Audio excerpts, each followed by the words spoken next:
The transport ship shuddered as it entered the Crithian orbital station, and Captain Elena Vasquez felt every eye in the docking bay turn toward the viewing port. She'd been warned about the children, 7 human orphans rescued from the colony collapse on Kepler 442b, now wards of the Galactic Council until placement could be arranged. What she hadn't been warned about was the Crithian queen herself waiting in the reception hall, her forearms folded across her chitinous chest, surrounded by guards whose weapons hummed with barely contained energy. Elena stepped off the ramp first. The children clustered behind her like frightened birds. The youngest, a girl named Maya, no more than 6 standard years old, gripped Elena's jacket so hard her knuckles went white. The queen's compound eyes reflected the harsh station lights as she studied the humans with an expression Elena couldn't read. Beside the queen stood her royal guard commander, a towering Crithian whose carapace bore the scars of 100 battles, his hand resting on the plasma rifle at his hip. Captain Vasquez. The queen's translator crackled to life, her mandibles clicking beneath a mechanical voice. The council informed us these younglings would arrive before the winter solstice celebration. We have prepared quarters in the civilian sector. Your Majesty, Elena began, but she was cut off by a sound that made her blood run cold. Bitter, hollow laughter from behind her. It was Marcus, 10 years old, his face still smudged with the dust of a dead world. Santa Claus, he said, his voice sharp with anger. They told us someone would come. They told us everything would be okay if we just believed. But Santa isn't real. He never was. Nobody's coming to save us. The other children murmured agreement, their faces hard with the kind of cynicism that should never belong to children. Elena's heart twisted, but before she could speak, the Queen's Guard commander moved. Not aggressively, his movements were liquid, controlled, precise. He stepped forward and knelt, bringing his massive frame down to the children's level. You do not believe in gift-bringers? His voice bypassed the translator, a careful rumble of learned human speech. This is a tragedy. It's reality, Marcus shot back. Wake up. The commander's head tilted, and Elena saw something flicker across the Queen's face. Concern, or perhaps curiosity. The Queen raised one hand, and the guards around her shifted, uncertain. Protocol dictated that civilians did not address the Royal Guard directly, especially not with such disrespect. But the commander remained kneeling, his gaze fixed on Marcus. Commander Thex, the Queen said softly, using a tone Elena recognized as warning. But Thex didn't move. Permission to speak, Your Majesty. The Queen's antennae twitched, a sign Elena had learned meant she was weighing options carefully. Finally, she clicked her mandibles once. Granted. Thex looked at Marcus, then at each of the other children in turn. How long until your solstice day? 4 days, standard time. Then we have work to do. Thex stood, his movements deliberate. He looked at Elena. Captain, these children have lost their faith and wonder. This is a wound I cannot allow to fester. Request permission to prove them wrong. The Queen's translator went silent, but her mandibles moved rapidly. Crithian body language Elena had learned meant shock. Commander, your duties can wait 4 days, Your Majesty. This is more important than patrol schedules. Tex's voice remained respectful but firm. These younglings have survived what would break most warriors. They deserve to know that some magic still exists in this universe. She'd heard stories about Crithian protocol, how rigid their hierarchies were, how questioning a queen's implicit commands could result in exile or worse. But Thex stood his ground, and the other children were watching now, their curiosity temporarily overriding their despair. The Queen was silent for what felt like an eternity. Then she spread her forearms in a gesture Elena recognized as acceptance. You have 4 days, Commander, but if you fail, it will reflect on your honor. Thex turned to the children, and Elena saw something in his scarred face she hadn't expected, determination mixed with something almost like joy. Come, I will show you something. He led them through corridors Elena had never seen, past civilian zones into areas marked with military clearance. The other guards watched but didn't interfere, though their confusion was evident. Maya still clung to Elena, but her grip had loosened slightly. Marcus walked with his arms crossed, skeptical but following. They emerged into a massive cargo bay filled with what looked like construction equipment and raw materials. Thex gestured broadly. This is where we begin. Begin what? Marcus demanded.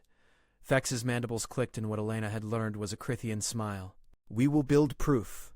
Your Santa Claus may not exist as you imagined him, but the spirit he represents, selfless giving, wonder, hope, that is very real. I will show you. You're going to build Santa Claus? One of the other children, a girl named Sophie, asked incredulously. No, Thex said. We are going to become him. All of us. Together. The next 3 days blurred into a frenzy of activity that transformed not just the cargo bay but the entire civilian sector of the station. Thex worked with the precision of a military operation, but his objective was unlike any Elena had ever witnessed. He requisitioned materials from confused supply officers, drafted civilian volunteers with the same commanding presence he used on soldiers, and somehow convinced the Queen to allocate resources to what he called Operation Restoration of Wonder. The children watched at first, suspicious and withdrawn. He explained every step, asked for their input, treated their ideas with the same seriousness he would tactical suggestions from fellow warriors. When Marcus suggested that Santa wouldn't use Crithian power tools, Thex immediately requisitioned traditional human woodworking equipment. When little Maya said Santa needed reindeer, Thex spent 2 hours researching earth animals and enlisted the station's biologists to create holographic projections accurate down to the last detail. Elena found herself pulled into the operation, coordinating with other human crew members scattered across the station. Word spread quickly. A human engineer from a cargo hauler contributed blueprints for a traditional sleigh design. A xenobiologist offered to synthesize pine scent for what Thex insisted would be authentic atmosphere. Even Crithian civilians began volunteering, curious about this human tradition that had mobilized their usually stoic royal guard commander. On the second day, Maya approached Thex while he was calibrating the holographic reindeer. She'd been the quietest of the children, speaking only in whispers when absolutely necessary. Elena watched from across the bay as the small girl tugged on Thex's armored leg. He knelt immediately, giving her his full attention. "Why are you doing this?" Maya asked, her voice barely audible over the construction noise.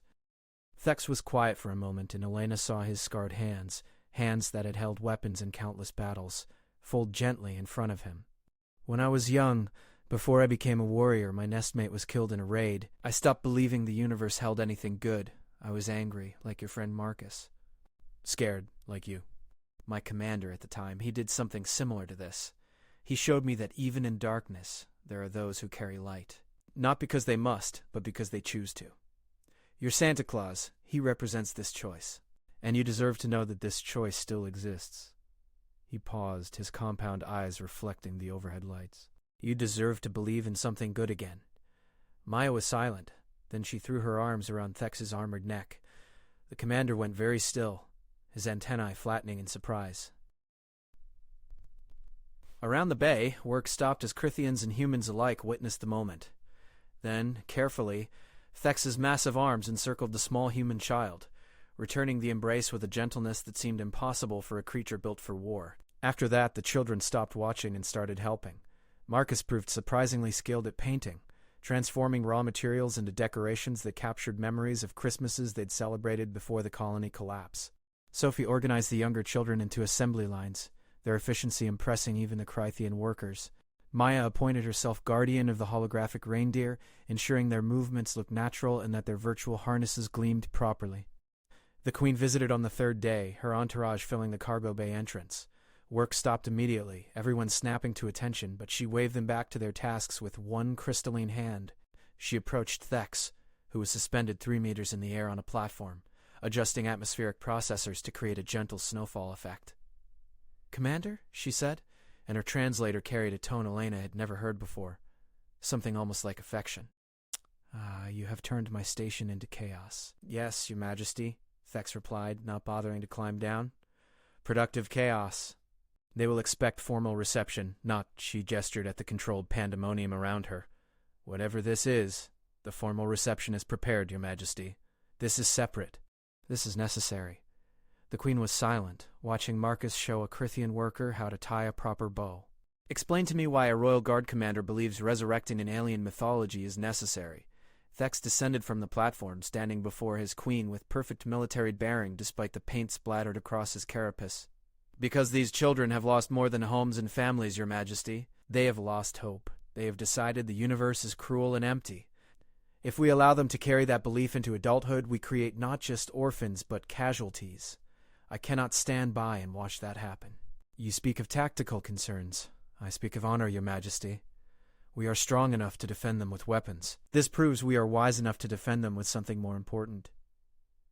The queen studied him for a long moment, then looked at the children busy and engaged for the first time since arriving. Her mandibles clicked softly. "You have until tomorrow evening, Commander." "Make it count." "Yes, Your Majesty." The fourth day arrived with a tension that had nothing to do with violence, and everything to do with anticipation. The children had been moved to special quarters in the civilian sector, separated from the cargo bay by strict orders. They'd complained, argued, but Thex had been firm. "Magic requires mystery," he'd said, and even Marcus hadn't pushed back. Elena spent the morning coordinating with the station's environmental controls, ensuring the atmospheric conditions would support what Tex had planned. The Queen's formal reception for the Council representatives was scheduled for early afternoon, and Elena attended in her dress uniform, standing with the other human personnel, while speeches were made about tragedy and resilience and the strength of galactic unity. But her mind was on the cargo bay, where Thex had been making final preparations since before dawn. She'd glimpsed him briefly, his scarred carapace polished to gleaming, but his eyes had held the focused intensity of a warrior preparing for the most important battle of his career. The reception ended, delegates dispersing to their assigned quarters. Elena checked her chrono. 1800 hours, station time. Sunset on Earth, though there was no sun here in the cold void of space. She made her way to the children's quarters, where a Crithian civilian guardian waited with the 7 orphans. They looked different than they had 4 days ago. Still damaged, still grieving, but something in their posture had changed. Even Marcus stood straighter, his cynicism tempered with something that might have been cautious curiosity. "Captain Vasquez," the Guardian said formally, "Commander Thex requests the children's presence in Observation Deck 7. "No," Elena agreed, offering her hand to Maya. "It's not. Come on." They walked through corridors that had been decorated, not garishly, but with careful attention to human Christmas traditions. Garland made from synthesized evergreen, lights that twinkled in patterns similar to old Earth displays. Christian civilians they passed nodded respectfully, and several smiled, an expression that involved folding mandibles in a way that looked almost warm. The observation deck doors opened, and the children gasped.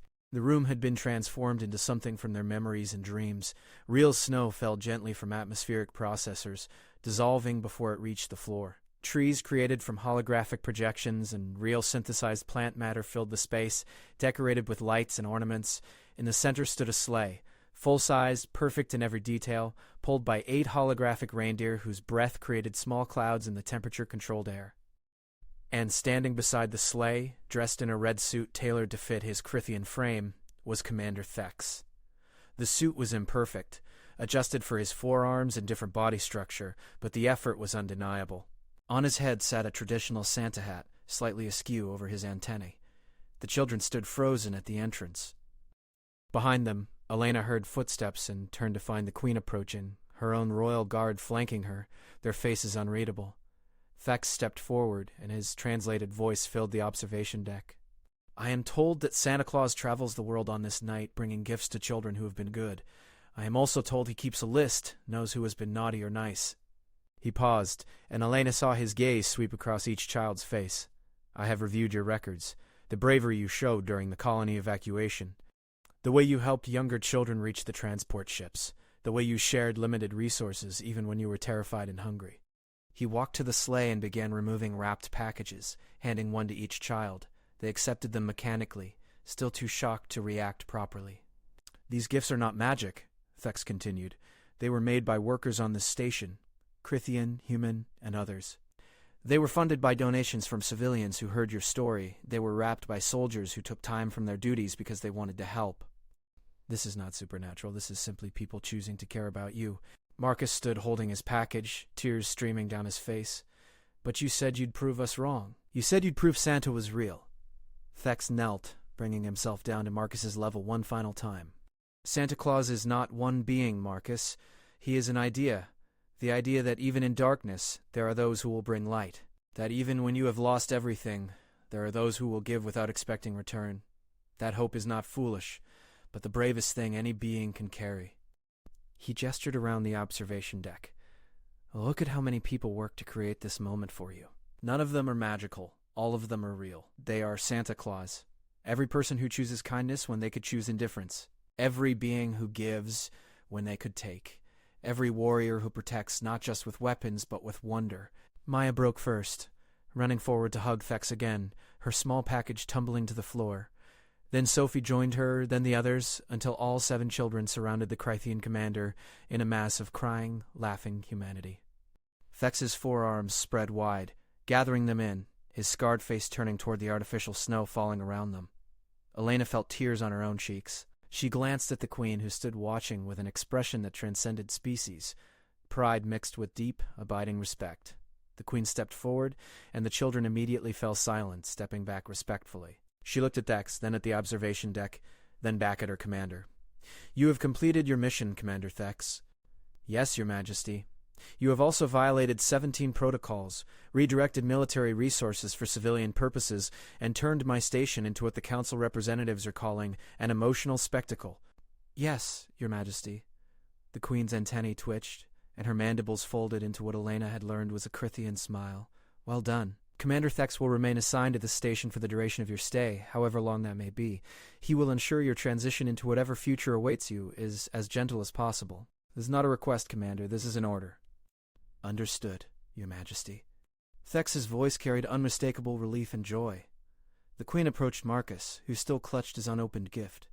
"You said Santa Claus was not real, young one, but you were only partially correct. The man in red from your myths may be fiction, but the spirit he represents—" She gestured at Thex, at the decorated observation deck, at the crowd of station personnel who had gathered at the doorway to watch. "That is as real as anything in this universe, and it is worth believing in." The queen gently touched his shoulder with one crystalline hand, then departed, her guards following. But at the doorway she paused and looked back at Thex. "Commander, next year I expect a full report on human winter traditions. It appears we have much to learn." "Thank you, Your Majesty." As the queen left, the children began opening their gifts. Inside were items both practical and personal, new clothes that fit properly, learning tablets loaded with age-appropriate educational programs, toys and games that matched interests Elena had carefully documented and Thex had meticulously researched. But more than the physical items, each package contained handwritten notes from the station personnel who had contributed, welcoming them, offering support, promising that they were not alone. Elena watched Maya hold up a stuffed animal, a remarkably accurate representation of a Earth rabbit, and squeal with genuine delight. She saw Marcus examine an advanced engineering kit, his cynicism finally cracking to reveal the curious child underneath. The other children compared their gifts, laughing and talking with animation they hadn't shown since the transport ship picked them up. Thex stood amid the chaos, still wearing his improvised Santa costume, and Elena approached him.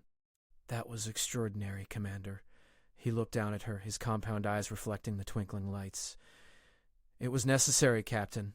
These children deserve to know that the universe still holds wonder, that there are still those who fight not with weapons but with hope. You know they'll remember this forever, right? You've become part of their story, their proof that good still exists." "Good." Thex watched the children with something that transcended species in its tenderness. Then perhaps when they are grown, when they face their own darknesses, they will remember. And perhaps they will choose to be Santa Claus for someone else who has stopped believing.